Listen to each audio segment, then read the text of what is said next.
సంఘము క్షేమాభివృద్ధి కోరిక.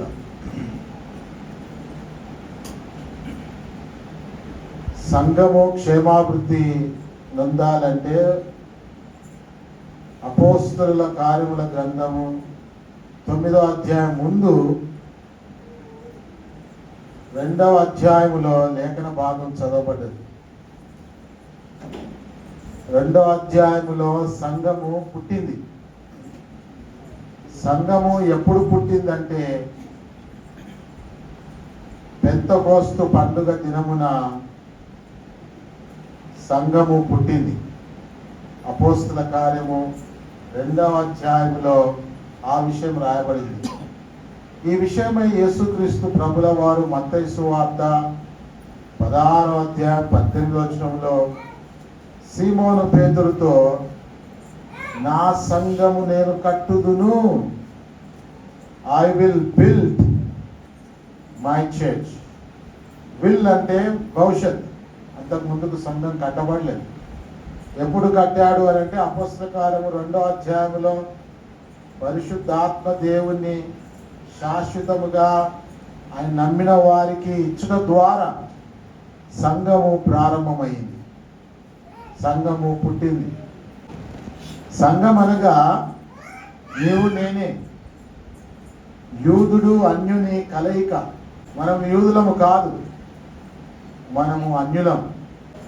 యూదులు కూడా యేసుక్రీస్తు ప్రభువును తమ సొంత రక్షకునిగా, ఆయనే దేవుడు, ఆయనే రక్షకుడు అని నమ్మిన వారు సంఘంలోనికి వస్తూ ఉన్నారు. ఎఫెసీ 2వ అధ్యాయంలో 3వ అధ్యాయంలో 4వ అధ్యాయంలో తేటగా రాయబడింది. ఎఫెసీలో 6 అధ్యాయాలు ఉన్నాయి. మొదటి 3 అధ్యాయాలు సంఘము పిలుపును గురించి, తక్కిన 3 అధ్యాయాలు ఆ సంఘము ఆ పిలుపు ప్రకారము ఎలాగున ప్రవర్తించాలి, సంఘ ప్రవర్తనను గురించి రాశారు. సంఘం అంటే యేసుక్రీస్తు దేవుని నమ్ముకొని ఉచిత బాప్తిసం తీసుకొని చర్చికి వచ్చి రొట్టె ద్రాక్షరసము తీసుకుంటూ ఆయన శిష్యులుగా ఎదిగేది సంఘం. ఇట్టి సంఘం క్షేమాభివృద్ధి నొందాలంటే 3 విషయాలు చేయాలి. ఆ 3 విషయాలు వాళ్ళు చేశారు. క్షేమాభివృద్ధి నొందిందని 9వ అధ్యాయం 31వ వచనంలో అపోస్తలుడైన పౌలు రక్షణ పొందిన తర్వాత దేవుడు చెప్తాడు. 1, సంఘము క్షేమాభివృద్ధి నొందాలంటే ఒక పని. ప్రారంభమైన సంఘము ఏం చేసింది అని అంటే ఐక్యంగా ఉంది. సంఘము ఐక్యంగా ఉండడం వల్ల సంఘము క్షేమాభివృద్ధిలోనికి వస్తుందని 2వ అధ్యాయములో మనము చదివి ఉన్నాం. 2వ అధ్యాయము 42వ వచనములో, వీరు అపోస్తలుల బోధ యందును, వీరు అనంటే యూదులు అన్యులు. సంఘం పుట్టింది. అప్పుడే 5,000 మంది జనాభా. వీరు అపోస్తలుల బోధ యందును, సహవాసమందును, రొట్టె విరుచుట యందును, ప్రార్థన చేయుట యందును ఎడతెగక ఉండిరి. ఐక్యంగా ఉన్నారు. అపోస్తల బోధ యందు ఐక్యంగా ఉన్నారు, సహవాసమందు ఐక్యంగా ఉన్నారు, రొట్టె విరుచుట యందు ఐక్యంగా ఉన్నారు, ప్రార్థన చేయుట యందు ఐక్యంగా ఉన్నారు. 43వ వచనంలో, భయము కలిగెను, సూచక్రియలను అపోస్తలుల ద్వారా జరిగెను, ఏకముగా కూడి అనే మాట ఉంది. ఏకముగా కూడా మన వాళ్ళే ఏకముగా కూడి తమకు కలిగినదంతయు సమిష్టిగా ఉంచుకొనిది. ఇదియుగాక వారు తమ చరాస్తులను అమ్మి అందరికీ వారి అక్కల కొద్ది పంచిపెట్టిరి. మరియు వారు ఏక మనస్కులై ప్రతిదినము దేవాలయంలో తప్పక కూడుకొనొచ్చు. ఇంటింటా రొట్టె విరుచుచు దేవుని స్తుతించుచు ప్రజలందరి వలన దయ పొందిన వారై ఆనందముతోనూ నిష్కాపటమైన హృదయముతోనూ ఆహారం పుచ్చుకొనుచుండిరి. మరియు ప్రభు రక్షణ పొందుచున్న వారిని అనుదినము వారితో చేర్చుచుంది. సో వారందరూ ప్రారంభ సంఘము ఐక్యంగా ఉన్నది. ఐక్యంగా ఉండవలన సంఘము క్షేమాభివృద్ధి నొందుచు ఉన్నది. అంటే ప్రారంభ సంఘం ఎలా అంటే, ఎవరైనా ఫస్ట్ టైం కదా, ఎవరైనా ప్రభుని నమ్మితే ఆస్తి సమస్తము కూడా సంపద వాళ్ళదంతా కూడా సంఘానికి తెచ్చి అపోస్తుల పాదాల దగ్గర పెట్టేవారు. ఇక అపోస్తుల వెంటనే వెళ్ళారు. వాళ్ళు ఒక గుంపుగా ఉన్నారు.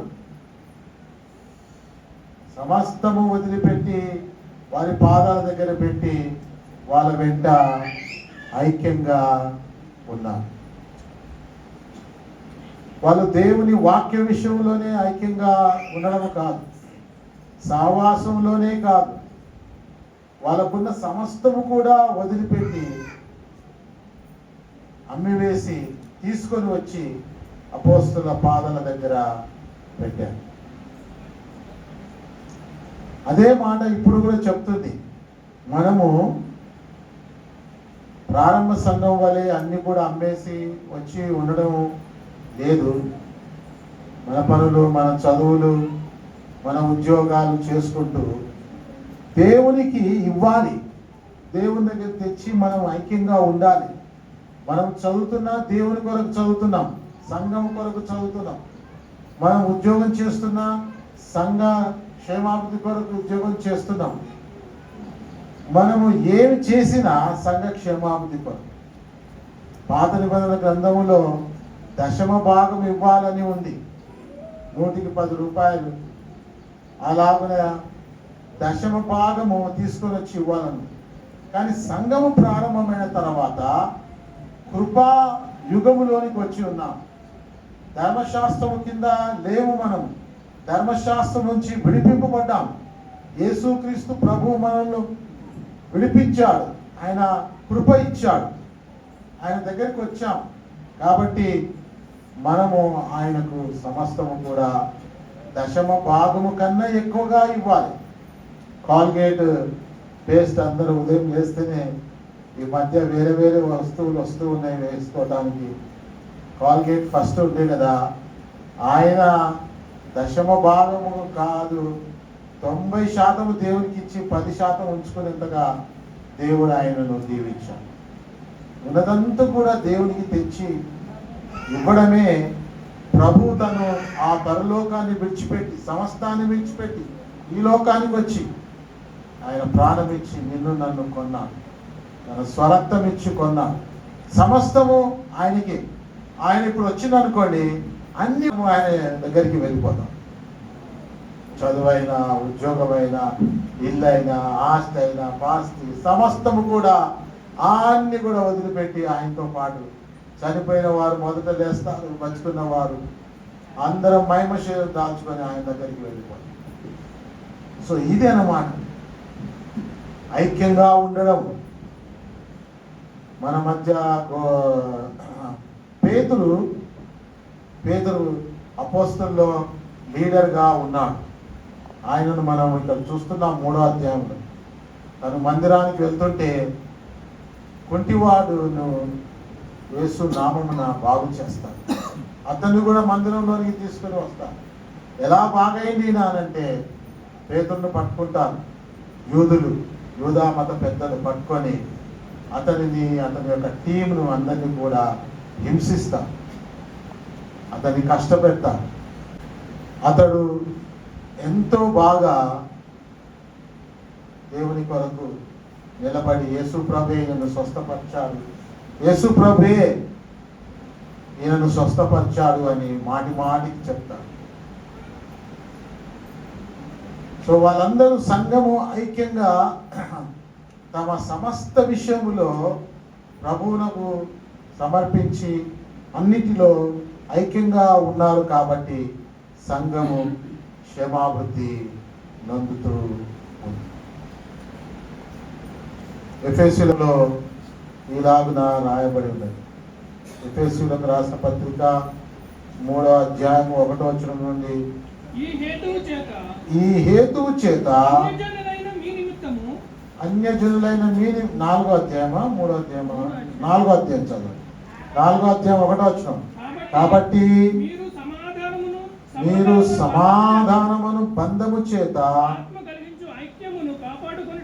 ఆత్మ కలిగించు ఐక్యమును కాపాడుకొనుట యందు శ్రద్ధ కలిగి ఉండాలి.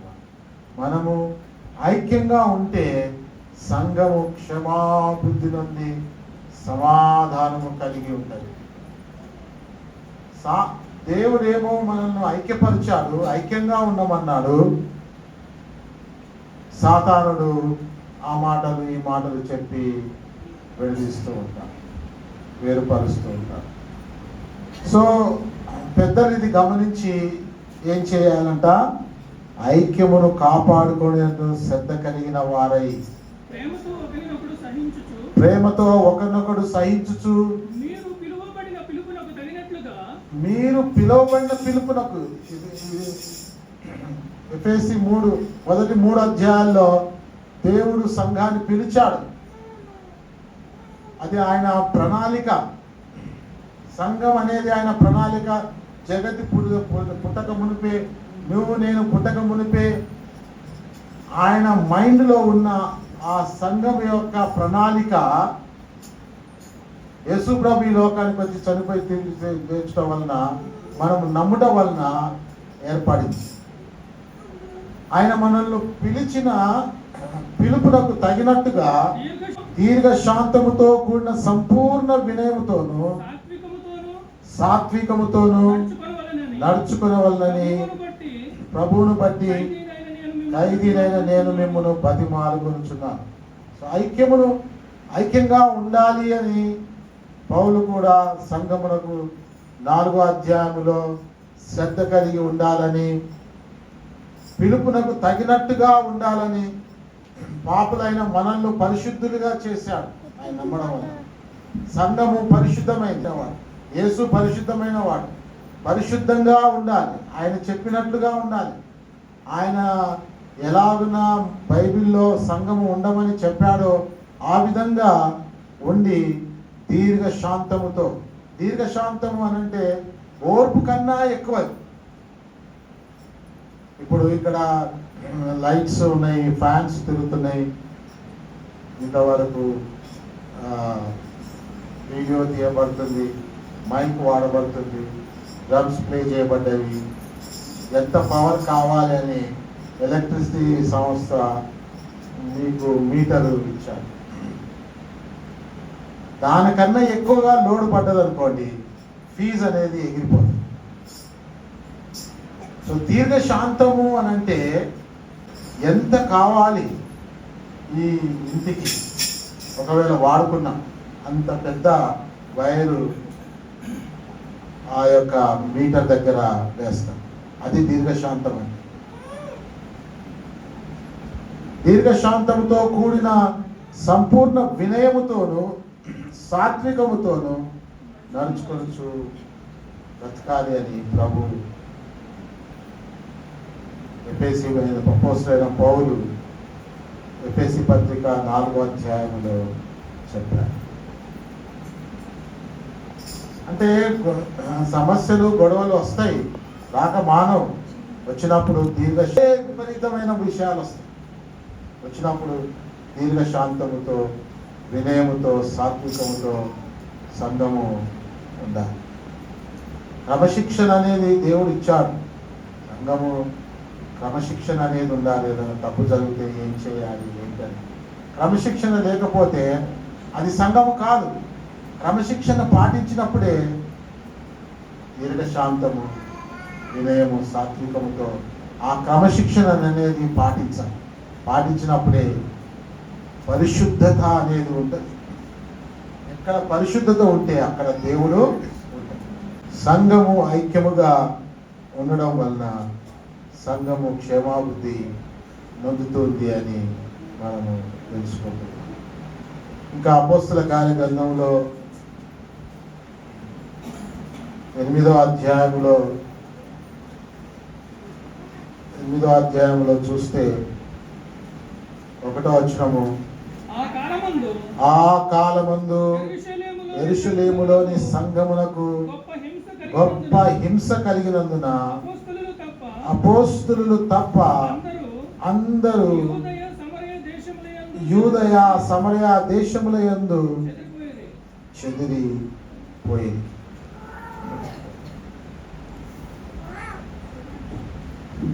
సంఘము 2వ అధ్యాయంలో పుట్టింది, ఐక్యంగా ఉన్నది, క్షేమాభివృద్ధి పొందుచు పెరుగుచూ ఉండగా, విస్తరించుచు ఉండగా సంఘమునకు శ్రమ వచ్చింది. 8వ అధ్యాయం, గొప్ప హింస కలిగినందున అపోస్తలులు తప్ప అందరూ యూదయ సమరయ దేశముల యందు చెదిరిపోయారు. సంఘము క్షేమాభివృద్ధి పొందాలంటే ఒకటి ఐక్యంగా ఉండాలి, రెండవది శ్రమ పొందాలి. శ్రమ అనేది సంఘానికి వచ్చింది 8వ అధ్యాయంలో. గొప్ప హింస.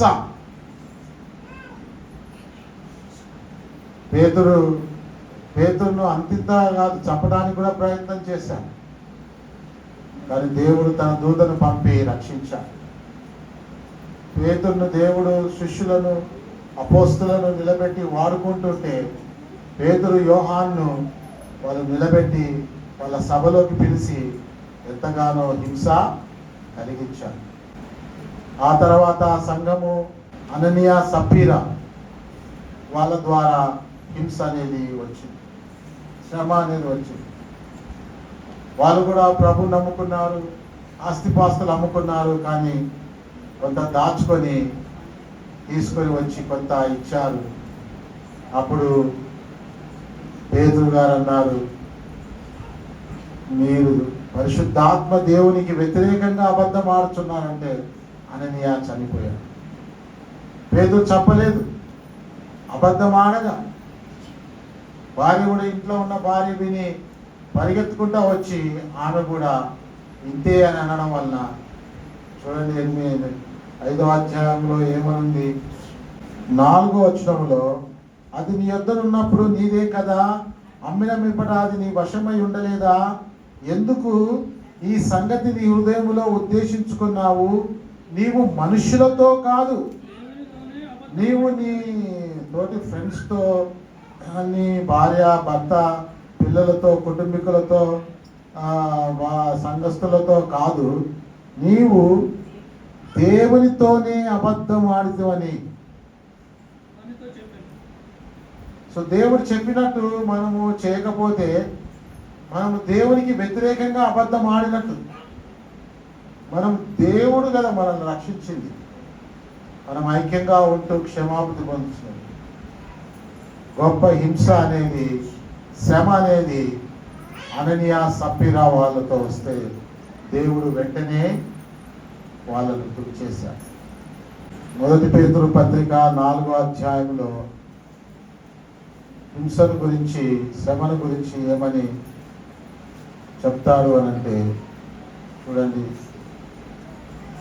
1 పేతురు పత్రిక 4వ అధ్యాయం, క్రీస్తు శరీరమందు శ్రమపడెను గనుక మీరును అట్టి మనస్సును ఆయుధముగా ధరించుకొని. క్రీస్తు శరీరమందు శ్రమపడ్డాడు గనుక సంఘము అట్టి మనస్సును ఆయుధముగా ధరించుకోవాలి. శరీర విషయంలో శ్రమపడిన వాడు శరీరమందు జీవించు మిగిలిన కాలము ఇక మీదట మరుజాశాలను అనుసరించి నడుచుకొనక దేవుని ఇష్టానుసారముగా నడుచుకున్నట్లు పాపముతో జోలిక నేమి లేక ఉండను. పేతురు గారు కూడా శ్రమను గురించి రాస్తూ, యేసు ప్రభు శ్రమ పడ్డాడు, మనం అట్టి మనస్సును ఆయుధముగా ధరించుకోవాలి, మనము పాపపు జోలికి వెళ్ళకూడదు. శ్రమలు అనేవి జీవితంలో వస్తూనే ఉంటాయి. ఫిలిప్పీలకు రాసిన పత్రిక 1వ అధ్యాయము చివరి వచనం చూస్తే ఇలాగున శ్రమ గురించి చెప్తున్నాడు. ఫిలిప్పి 1వ అధ్యాయము 30 వచనం, క్రీస్తునందు విశ్వాసముంచుట మాత్రమే గాక ఆయన పక్షమున శ్రమపడుటయు ఆయన పక్షమున మీకు అనుగ్రహింపబడి. భోజనం పెడుతున్నాను అనుకోండి, కోడిక ఏర్పాటు చేసి మటన్ చేశారు, మీరేమంటారు? నల్లి అంటారా? నేను హైదరాబాద్లో పుట్టి పెరిగాను కాబట్టి నల్లి ఎముక వేస్తూ ఉంటే ఎవరైనా వద్దంటారా? ఎవరు వద్దన్నారు, కావాలి అని అంటారు. ఎందుకు? ఎముకలకు బలం. రక్షణ ఎలాగనో యేసు ప్రభు నమ్మితే ఇచ్చాడో శ్రమ కూడా అలాగనే ఇచ్చాడు అని ఫిలిప్పి 1:30 చెప్పబడింది. సంఘము శ్రమ వచ్చినప్పుడు అది దేవుని నుంచి వచ్చి ఉన్నది, మేము పని చేయడం వల్ల వచ్చి ఉన్నదని వాళ్ళు భావించి వాళ్ళు అంగీకరించి ఆ శ్రమలో ముందుకు సాగి వెళ్ళారు. శ్రమ అనేది మనకు ప్రభువును నమ్మిన వెంటనే రక్షణతో పాటు వచ్చి ఉన్నది. ఏ కష్టమైనా, ఏ బాధ అయినా, ఏ దుఃఖమైనా, ఏ లోటైనా, ఏ ప్రాబ్లం అయినా మనకు వచ్చినప్పుడు అది మనకు ముందే ఇవ్వబడి ఉన్నది అనేది మనం గ్రహించాలి. శ్రమ అనేది ఇచ్చాడు దేవుడు.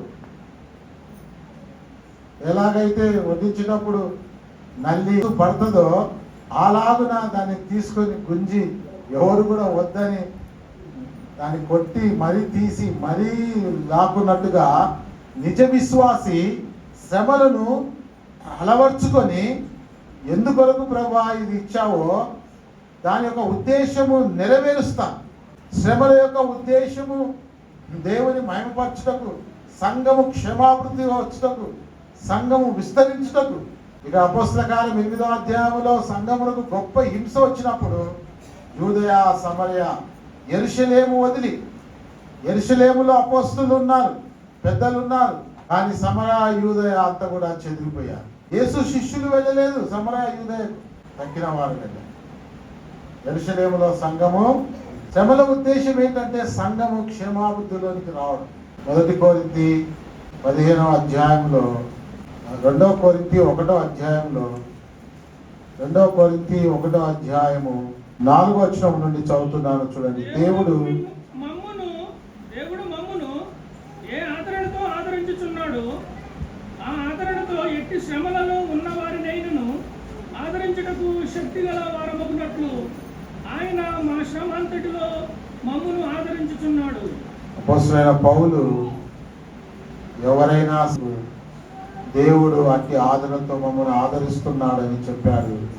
క్రీస్తు యొక్క శ్రమలు 5వ వచనం నుండి చదువుతున్నాను.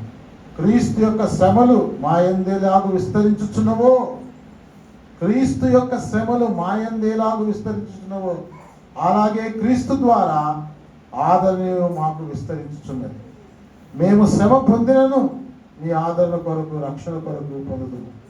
మేము ఆదరణ పొందినను మీ ఆదరణ కొరకై పొందుదుము. ఈ ఆదరణ మేము కూడా పొందుచున్నట్టు ఆ శ్రమలను ఓపికతో సహించుటకు కార్యసాధకమై ఉన్నది.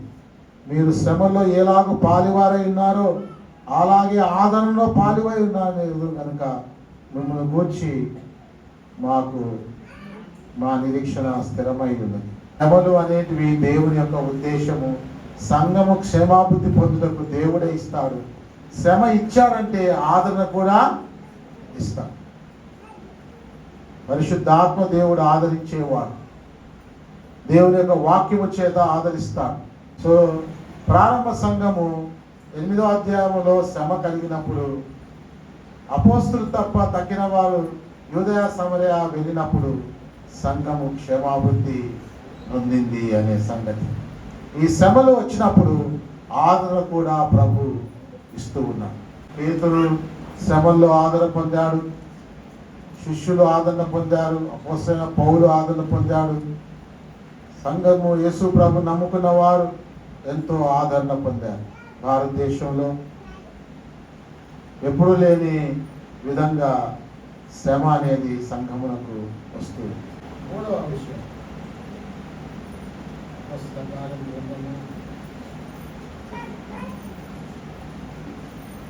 8వ అధ్యాయంలో 4వ వచనం చదవండి. 8వ అధ్యాయం 4వ వచనం. కాబట్టి చెదరిపోయిన వారు సువార్త వాక్యమును ప్రకటించుచు సంచారం చేసి అప్పుడు ఫిలిప్పు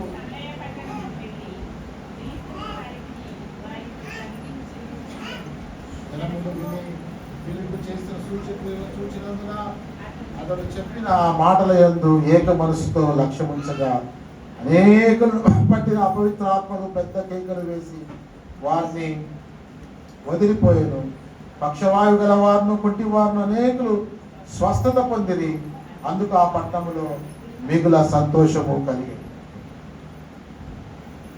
సంఘము క్షేమాభివృద్ధి పొందాలంటే ఒకటి వాళ్ళు ఐక్యంగా ఉన్నారు.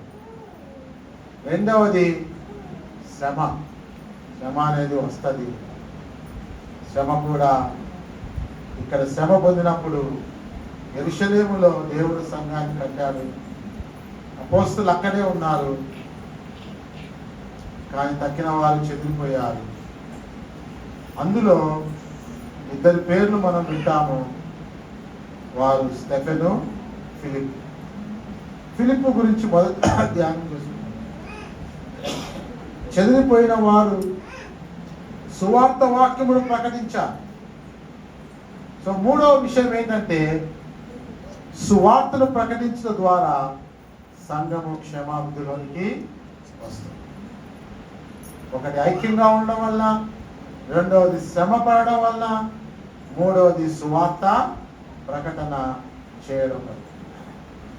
సువార్త అనేది అపొస్తలుల కార్యం 28వ అధ్యాయంలో మీరు సర్వలోకానికి వెళ్ళండి, సర్వ సృష్టికి సువార్తను ప్రకటించండి, తండ్రి కుమార పరిశుద్ధాత్మ నామమున బాప్తిసం ఇవ్వండి, నా శిష్యులుగా చేయండి, నేనేం బోధించానో వారికి బోధించండి అన్న మాటల ప్రకారం సంఘమునకు దేవుడు ఇచ్చిన ఆజ్ఞ ఏంటంటే సువార్త ప్రకటించడం.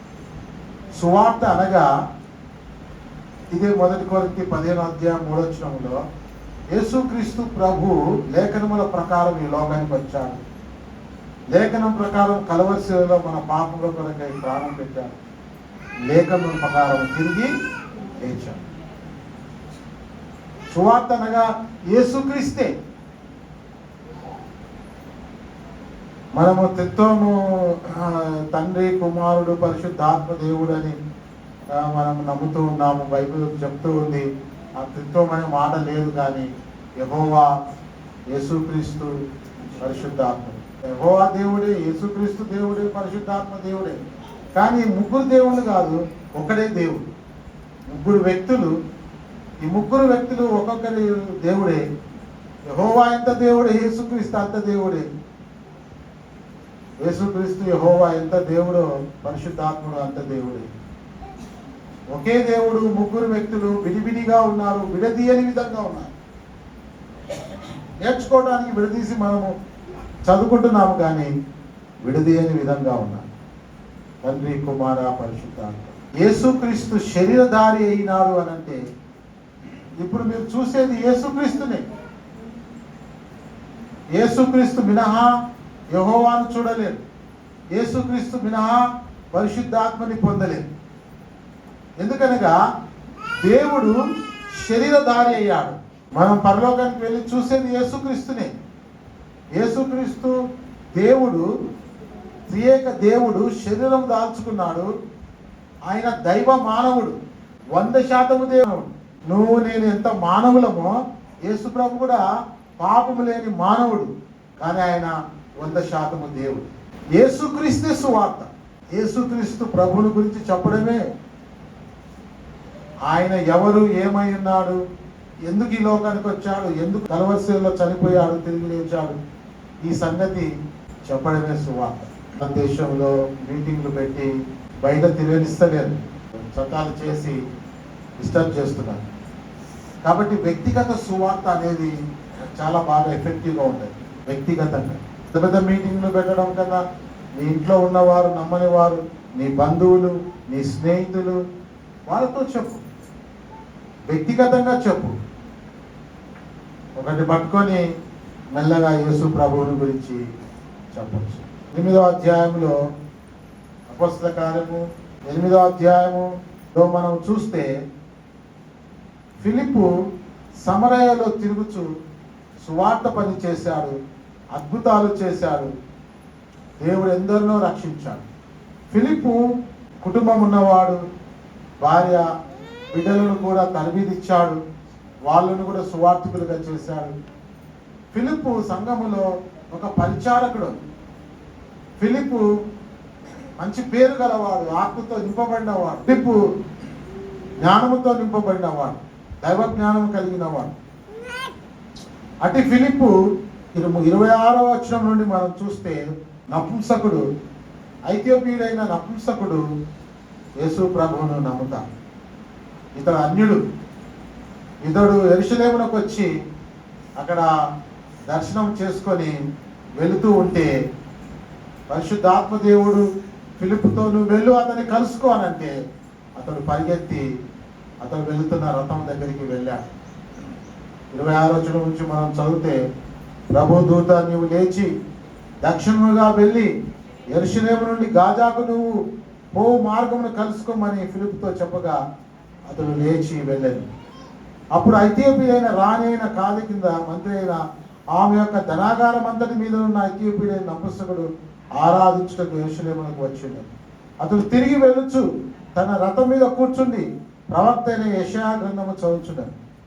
అప్పుడు ఆత్మ ఫిలిప్పుతో నీవు ఆ రథము దగ్గరికి పోయి దాన్ని కలుసుకొనమని చెప్పింది. ఫిలిప్పు దగ్గరికి పరిగెత్తుకొని పోయి అతడు ప్రవక్త అయిన యెషయా గ్రంథము చదువుతుండగా విని, నువ్వు చదువునది గ్రహించుచున్నావా అని అడిగాడు. ఈ ఫైనాన్షియల్ మినిస్టర్, ఆర్థిక శాఖ మంత్రి యెషయా గ్రంథం చదువుతున్నాడు. చదువుతుంటే నువ్వు చదువుతున్నది నీకు అర్థమవుతుందా అన్నాడు. మనకున్న బైబిల్ లాగే అప్పుడు లేదు. పాత నిబంధన గ్రంథం ఉంది, యెషయా గ్రంథం ఉంది ఆయన దగ్గర. అది చదువుతూ ఉన్నాడు. యెషయా 53వ అధ్యాయం యేసుక్రీస్తుని గురించిన ప్రవచనము గురించి రాయబడి ఉంది. యేసు ప్రభు ఈ లోకానికి వస్తాడు, పాపుల కొరకు కలవసిలో చనిపోతాడు, తిరిగి లేస్తాడు అన్న విషయము రాయబడి ఉంది. అది చదువుతూ ఉన్నాడు. చదువుతుంటే చదువుతున్నది గ్రహించుతున్నావా అని అంటే ఈ ఆర్థిక శాఖ మంత్రి, ఐథియోపియుడైన ఆర్థిక శాఖ మంత్రికి తెలియదు. అప్పుడు ఫిలిప్పు రథమెక్కి దాని గురించి ఎక్స్ప్లెయిన్ చేసి చెప్తాడు. 31వ వచనంలో, అతడు ఎవడైనా నాకు త్రోవ చూపుకుంటే ఎలాగో గ్రహింపగలనని చెప్పి రథమెక్కి తనతో కూర్చుండమని ఫిలిప్ వేడుకొనెను. అతడు లేఖన మందు చదువుచున్న భాగం ఏదనగా, ఆయన గొర్రెవలే వదకు తేబడు బొచ్చు కత్తిరించు వాని ఎదుట గొర్రెపిల్ల ఎలాగో మౌనముగా ఉండునో అలాగే ఆయన నోరు తెరవకుండాను. ఆయన దీనత్వమును బట్టి ఆయనకు న్యాయ విమర్శ దొరకకపోయాను. ఆయన సంతానం ఎవరు వివరింతురు? ఆయన జీవం భూమి మీద తీసివేయబడినది అన్న యెషయా 53వ అధ్యాయంలో ఉన్న ప్రవచనము చదువుతూ ఉండగా, అప్పుడు నపుంసకుడు ప్రవక్త ఎవరిని గురించి ఇలాగ చెబుతున్నాడు, తన్ను గురించి ఆ వేరొకరి గురించి దయచేసి నాకు తెలుపమని ఫిలిప్పుని అడిగాడు. అందుకు ఫిలిప్పు నోరు తెరిచి ఆ లేఖను అనుసరించి అతనికి యేసును గురించిన సువార్త ప్రకటించింది. మొత్తం చరిత్ర అది ఇది ఏం చెప్పలేదు, యేసు క్రీస్తు గురించి చెప్పాడు. మనము కూడా మన సాక్ష్యం చెప్పొచ్చు, మనం ఎలా నమ్మాలి ఎలా, కానీ దేవుని యొక్క వాక్యమును వాడాలి. యోహాను 3:16, 1 తిమోతి 1:16 ఇలాగున్న సువార్తకు సంబంధించిన వాక్యాలు మాట్లాడతాయి. అంటే వాళ్ళకు ఏ పరిస్థితులు ఉన్నారో ఆ పరిస్థితుల్లో ప్రభువును ప్రార్థన చేయగా మనం కంఠస్థం చేసిన దేవుని యొక్క వాక్యం మనకు జ్ఞాపకం వచ్చి ఆయన ఉపయోగిస్తాం. యేసును క్రీస్తును గురించిన సువార్త ప్రకటించాడు. యేసు ప్రభువే దేవాది దేవుడు, లోక రక్షకుడు. ఆయన ఈ లోకానికి వచ్చాడు, పరిశుద్ధుడు. నువ్వు పొందవలసిన పాప శిక్ష ఆయన పొందాడు కల్వరి శిలువలో. ఈ తలతో మనం పాపం చేస్తుంటే ఆయన తల మీద, ఈ చేతులతో పాపం చేస్తుంటే ఆయన చేతుల్లో మేకులు, కాళ్ళలో మేకులు, పక్కలో బల్లెపు పోటు, వీక్ మీద 1-4 తోడా దెబ్బలు, దేహమంతా శ్రమని. ఆయన ఏ పాపము చేయలేదు, కానీ నీ నా పాపముల కొరకు ఆయన కల్వరి శిలువలో బలి అయి పొలి అయి రక్తము కాచి కల్వరి శిలువలో చనిపోయి 3వ దినమున తిరిగి లేచి అన్న సువార్తను ఫిలిప్పు ఈ ఐథియోపియుడైన ఆర్థిక మంత్రికి చెప్పాడు. నపుంసకుడికి చెప్తే అతడు పరిశుద్ధాత్మ దేవుడు అతన్ని రక్షిస్తాడు. 36వ వచనంలో, వారు త్రోవలో వెళ్ళుచుండగా నీళ్లున్న ఒక చోటికి వచ్చినప్పుడు నపుస్తకుడు, ఇదిగో నీళ్లు, నాకు బాప్తిసమిచ్చుటకు ఆటంకమేమని అడిగి రథం నిలుపుమని ఆజ్ఞాపించు. ఫిలిప్పుని పూర్ణ హృదయముతో విశ్వసించిన ఎడల, బాప్తిసం గురించి చెప్పాడు, ఫిలిప్పు బాప్తిసం గురించి కూడా చెప్పాడు, కానీ బాప్తిసం వల్ల రక్షణ లేదు, పాపక్షమాపణ లేదు. మార్కు 16:16లో నమ్మి బాప్తిసం పొందితే రక్షింపబడను, నమ్మని ఎడల శిక్ష. నమ్మని ఎడల అనుంది, నమ్మని ఎడల బాప్తిసం పొందిన ఎడల శిక్ష నుండి బాప్తిసం కూడా రక్షిస్తుందని అర్థం. బాప్తిసం యేసు ప్రభువును నమ్మడము వలనే రక్షణ అనేది ఉంది. యేసు ప్రభు మన పాపుల కొరకు చనిపోయి తిరిగి లేచాడని పబ్లిక్గా మనం ఒప్పుకొని మనము నీటిలో బాప్తిసం వల్ల సాక్ష్యము ఇస్తూ ఉన్నాం. సో బాప్తిసం వల్ల రక్షణ లేదు. నమ్మిన వారికి బాప్తిసం, రక్షింపబడిన వారికి బాప్తిసం, నీటి బాప్తిసం. ఫిలిప్ ఏమంటాడు చూడండి, 37వ వచనంలో, ఫిలిప్పు నీవు పూర్ణ హృదయముతో విశ్వసించిన ఎడల, నీవు పూర్ణ హృదయముతో విశ్వసించిన ఎడల పొందవచ్చునని చెప్పాడు. విశ్వాసము గురించి ఫిలిప్పు మరలా నొక్కి వక్కానిస్తున్నాడు. యేసయ్యా, నేను పాపిని, నన్ను క్షమించు, నా హృదయంలోనికి రండని చిన్న ప్రార్థన చేస్తే యేసు ప్రభు నీ హృదయంలోనికి వచ్చి నిన్ను రక్షిస్తాడు. నీ జన్మ కర్మ పాపం నుంచి రక్షిస్తాడు, నరకం నుండి రక్షిస్తాడు, ఉచితముగా నీకు పాప క్షమాపణ రక్షణ ఇస్తాడు. అప్పుడు అతడు ఇద్దరు కూడా నీళ్ళలోకి దిగి బాప్తిసం తీసుకొని వస్తాడు. సో నమ్మకం అనేది ముఖ్యము. ఈయన నమ్మాడు, రక్షింపబడ్డాడు, బాప్తిసం అనేది తీసుకున్నాడు. ఫిలిప్పు ఆత్మల సంపాదన.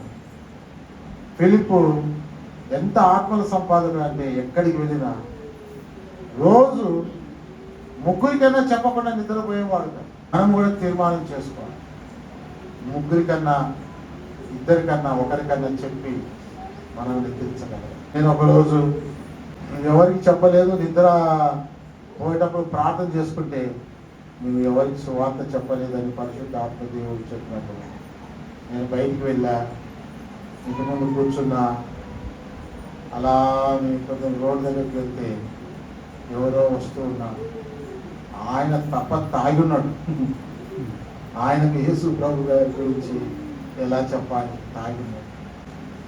యేసు ప్రభు గురించి చెప్పి ఆయన ప్రార్థన చేస్తే ఆయన నెక్స్ట్ ఆదివారం చర్చకొచ్చినాడు. యేసు ప్రభు తాగిన వారిలో కూడా పనిచేశాడు. సో మనము నమ్మకం అనేది మనకు ఉండాలి. ప్రభు రక్షిస్తాడు. నిన్ను రక్షించినట్టే వారిని కూడా రక్షిస్తాడు, నన్ను రక్షించినట్టే ఇతరులను కూడా రక్షిస్తాడు అన్న నమ్మకం అనేది మనకు ఉండాలి. ఫిలిప్పు ఆత్మల సంపాదన, సువార్త ప్రకటన చేశారు. తర్వాత స్టెఫెను కూడా చూస్తూ ఉన్నాం. స్టెఫెను కూడా విధవరాళ్లకు, సంఘములో ఉన్న విధవరాళ్లకు భోజనం పెట్టేటప్పుడు ఎవరినో ఎన్నుకోవాలనో 7 మందిని ఎన్నుకున్న వారిలో స్టెఫెను కూడా ఒకడు. 7వ అధ్యాయంలో స్టెఫెను గురించి మనం చూస్తూ ఉన్నాం. స్టెఫెను మంచి పేరు పొందిన 7 మనుషుల్లో ఒకరు. ప్రార్థన యందును వాక్య పరిచర్య యందును ఉన్నవాడు, విశ్వాసమందు పరిశుద్ధాత్మతో నిండుకొనినవాడు. 5వ వచనం. విశ్వాసముతో అంటే ఫుల్ విశ్వాసం ఉన్నది, వాక్యం బాగా తెలుసు. పరిశుద్ధాత్మతో నిండుకొనినవాడు. పరిశుద్ధాత్ముడు వాక్యము ఆధారంగా పనిచేస్తూ ఉంటాడు. వాక్యము చేత ఎంత నింపబడితే అంతగా యేసు ప్రభువు నమ్ముకుంటే పరిశుద్ధాత్మ దేవుడు వస్తూ ఉన్నాడు. పొందడం ఒకసారి, నింపబడడం అనేక సార్లు. వాక్యము ఎంతగా మనం నింపబడి ఉంటే అంతగా పరిశుద్ధాత్మ చేత స్టెఫెను నిండుకొని ఉన్నాడు. స్టెఫెను కూడా సువార్త యూదయ ప్రాంతంలో ప్రకటించాడు. 7వ అధ్యాయంలో మనం చూస్తే యూదా మత పెద్దలతో స్టెఫెను పిలిచారు. అతనికి ఉన్న ఆ జ్ఞానం చూస్తే చాలా చిత్రం, ఆశ్చర్యపోవాల్సింది. ఇశ్రాయేల్ స్టోరీ అంతా చెప్పుకుంటూ వస్తాం. మీరు యేసు ప్రభువును తృణీకరించారు అని చెప్పారు. అయితే వాళ్ళ కోపం వచ్చి స్టెఫెన్ను చంపేస్తారు. ప్రారంభ సంఘములో మొట్టమొదటి హతసాక్షి ఎవరు అని అంటే స్టెఫెన్. మొట్టమొదటిగా చనిపోయిన వారు, చంపబడిన వారు ఎవరంటే స్టెఫెన్. స్టెఫెను కుటుంబం గురించి బైబిల్లో రాయబడలేదు, భార్య బిడ్డల గురించి రాయబడలేదు. అంటే అంతగా డెడికేట్ అయ్యాడు, ప్రభుకు సమర్పించుకున్నాడు స్టెఫెను. నీవు దేవుణ్ణి, పాత నిబంధన గ్రంథాన్ని వ్యతిరేకిస్తున్నామని రాళ్లతో కొట్టి చంపేశాడు. అప్పుడు స్టెఫెను పైకి చూసి యేసు శిలువ మీద పలికిన 7 మాటల్లో మొదటి మాట అతను కూడా పలికాడు, తండ్రి వీరిని క్షమించుము. యేసును చూచాడు, దర్శనం కలిగింది. యేసు ప్రభు కూర్చున్నవాడు నిలబడ్డాడు, ఆహ్వానించాడు, డైరెక్ట్గా పరలోకానికి వెళ్ళాడు. స్టెఫెను సువార్త ప్రకటించడం వలన అక్కడ ఉన్న వాళ్ళందరూ కూడా, యూదయ ప్రాంతం అంతా కూడా చాలా మందికి ప్రభువును నమ్ముకొని సంఘం అనేది కట్టబడింది. సంఘం యొక్క ప్రధాన ఉద్దేశం ఏంటంటే సువార్త ప్రకటన. సువార్త ప్రకటన యొక్క ప్రధాన ఉద్దేశం ఏంటంటే సంఘ స్థాపన. సో 9వ అధ్యాయం 31 వచనంలో మన యొక్క మూల వాక్యము ఏంటి అని అంటే 9వ అధ్యాయం 31 వచనం. యెరూషలేములో అపోస్తలులు ఉన్నారు, కానీ వారు మాత్రం చెదిరిపోలేదు. కానీ సంఘ పరిచారకులు మామూలుగా ఉన్న స్టెఫెను, ఫిలిప్పు, యూదయ, సమరయ అంతా కూడా సువార్తను ప్రకటించి వారు సంఘాలను కట్టారు. కాబట్టి 9వ లూకా రాశాడు అపోస్తల కార్య గ్రంథము. లూకా ఏమంటున్నాడంటే, కావున యూదయ, గలిలయ, సమరయ దేశముల యందంతటా, కావున యూదయ, గలిలయ, సమరయ దేశముల యందంతటా సంఘము క్షేమాభివృద్ధి నొంది. క్షేమాభివృద్ధి అంటే చాలా మంది ప్రభువును నమ్మారు, బాప్సం తీసుకున్నారు. అపొస్తలుల బోధ యందును, సహవాసమందును, రొట్టె విరుచు యందును, ప్రార్థన యందును ఎడతెగకుండా హింస పొందుతూ సువార్త ప్రకటించుచు వాళ్ళు క్షమాభివృద్ధి పొందుతూ ఉన్నారు. తర్వాత ఇంకొక మాట రాయబడినది, సమాధానము కలిగి ఉండెను మరియు ప్రభువునందు భయమును పరిశుద్ధాత్మ ఆదరణ కలిగి నడుచుకొనుచు విస్తరించుచుండెను. సో సంఘము అన్న మాట బహువచనం లేదు, అక్కడ ఏకవచనం ఉంది. సంఘము, సంఘము అపోస్తల కార్యం 2వ అధ్యాయంలో కట్టిన సంఘము 1వ అధ్యాయంలో చూడండి, యేసు ప్రభు సంఘము ప్రారంభించక ముందుకు పలికిన మాట 1వ అధ్యాయము 8వ వచనం చదవండి. అయినను పరిశుద్ధాత్మ మీ మీదికి వచ్చినప్పుడు మీరు శక్తి నొందెదరు కనుక యెరూషలేములో, 9వ అధ్యాయం 31 వచనంలో యెరూషలేము అనే మాట లేదు, ఇక్కడ ఉంది. యెరూషలేములోను యూదయ, సమరయ దేశముల దిగంతముల వరకు నాకు సాక్షుల ఇందురని. సంఘము యెరూషలేములో అపోస్తలులు ఉన్నారు. తర్వాత సంఘస్థుల ద్వారా యూదయ, సమరయ ప్రాంతములో క్షమాభివృద్ధి పొందింది. భూదిగంతముల వరకు అపోస్తలుడైన పౌలు 3 మిషనరీ ప్రయాణాలు చేశాడు. 3 మిషనరీ ప్రయాణాలు. అంతియోకయ సంఘము ప్రారంభించి అక్కడ చాలా మంది అన్యులు ఉన్నారు, కొద్దిమంది యూదులు ఉన్నారు. బర్నబా గురించి అపోస్తల కార్యము 4వ అధ్యాయం చివరి వచనంలో రాయబడి ఉంది. బర్నబా అనగా ప్రోత్సాహకుడు అనే మాట ఉంది. బర్నబా కూడా ప్రభువుని నమ్మినవాడు. బర్నబా పౌలును తీసుకొని వెళ్ళి, బర్నబా పౌలు మొదటి మిషనరీ ప్రయాణం చేశారు. 2వ మిషనరీ ప్రయాణములో పౌలు, తిమోతి, తీతు వెళ్ళారు. 3వ మిషనరీ ప్రయాణము ఆసియా ప్రాంతం అంతా కూడా భూదిగంతముల వరకు, అనగా ఇప్పుడు ఈ స్థానిక సంఘాలు సార్వత్రిక సంఘం అనేది. సార్వత్రిక సంఘం అనంటే ప్రపంచమంతా ఉన్న స్థానిక సంఘాలను సార్వత్రిక సంఘము అని అంటారు. అలాంటి సంఘాలన్నీ ప్రపంచంలో కలిపి సార్వత్రిక సంఘం. ఎవరైతే స్థానిక సంఘములో ప్రభువును నమ్మి సభ్యులవుతారో వారు సార్వత్రిక సంఘానికి సభ్యులుగా ఉంటారు. కానీ నేను సార్వత్రిక సంఘానికి సభ్యుడు అంటే నమ్మడానికి అవసరం లేదు. ఎందుకనగా స్థానిక సంఘానికి సభ్యుడే సార్వత్రిక సంఘానికి సభ్యుడే ఉంటారు. సో సంఘము సార్వత్రికమైనది, స్థానికమైనది. యెరూషలేములోను యూదయ సమరయములో స్థానిక సంఘాలు, కానీ అక్కడ సంఘం అనే మాట ఉంది. సంఘం అనగా దేవునిది, యేసు ప్రభువుది. నిన్ను నన్ను ఆయన వెల ఇచ్చి కొన్నాడు. ఉపస్కారము 19వ అధ్యాయంలో తన రక్తం ఇచ్చి కొన్న సంఘం అన్న మాట రాయబడి ఉంది. ఆయన ప్రాణం ఇచ్చి కొన్నాడు. మనం ఆయన సొత్తు, ఆయన విలువ పెట్టి కొన్నాడు. ఆయన రొట్టె ద్రాక్షరసము కూడా ఆయనది. ఆయన శరీరమును గుర్తుగా ఉన్నది రొట్టె, ద్రాక్షరసమైన రక్తమునకు గుర్తుగా ఉన్నది. సో ఆయనది సంఘం. అందుకొరకే సంఘం అన్న ఏకవచనము 9వ అధ్యాయం 31వ వచనంలో రాయబడి ఉంది. అనగా వారు యెరూషలేములో ఒక సంఘము, యూదయ సమరయాల్లో స్థానిక సంఘాలు, భూదిగంతంలో వరకు కూడా స్థానిక సంఘాలను కట్టారు. సో సంఘం యొక్క ప్రధాన ఉద్దేశము సువార్త ప్రకటన. సువార్త ప్రకటన యొక్క ప్రధాన ఉద్దేశము సంఘ స్థాపన. సంఘము గురించిన గొప్ప మాట యేసు ప్రభువు అన్నాడు, నా సంఘము నేను కట్టుదు. మనం ఉట్టి పనివారముగా పనిచేస్తూ సువార్త ప్రకటిస్తుంటే ఆయన్నే ఆత్మను రక్షించుకొని తీసుకొని వస్తూ ఉంటారు. ఉదయ సమరయాలు భూదిగంతంలో వరకు. భూదిగంతంలో వరకు అన్న మాటకు అర్థం ఏంటంటే మనం చనిపోయేంత వరకు, అనగా ప్రపంచమంతలో ఎక్కువ మంది ఎవరున్నారంటే క్రైస్తవులే ఉన్నారు. ప్రపంచంలో ఎక్కువ మంది ఎవరున్నారు జనాభా అంటే 100% క్రైస్తవులు. నీవు నేను సంఘము, ఈ సంఘము క్షేమాభివృద్ధి పొందాలంటే ఒకటి ఐక్యంగా ఉండాలి.